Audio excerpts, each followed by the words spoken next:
I am HK Mmesoma, and the owner of these results. I went to JAMB portal to print these results, and this is what they gave me. This is the result here. So this is my aggregate 362. This is exactly how I printed it. I downloaded it from that site.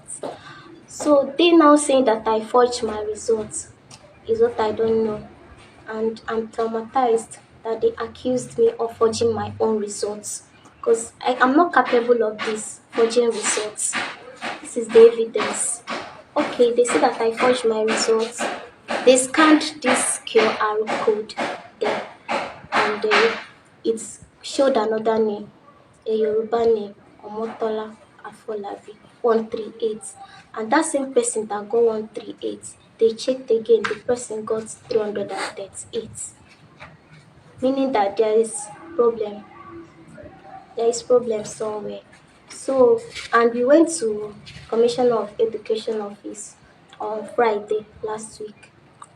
My principal and the educational secretary of Anglican Girls Secondary School, or Anglican Diocese. So we went there. We showed all these results to Commission of Education, both this one and the SMS they sent to me.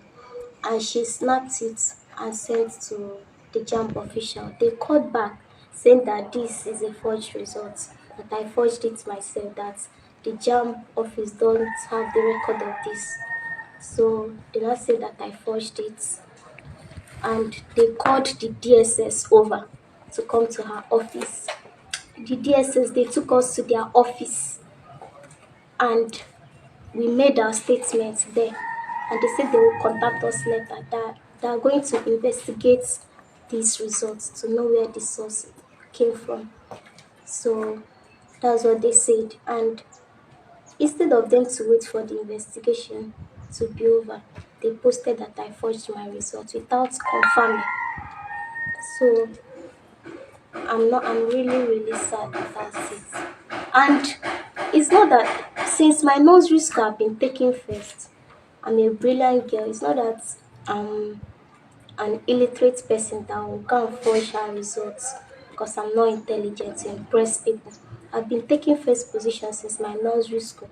And even my common entrance, it was 300 and something. So it did not start today.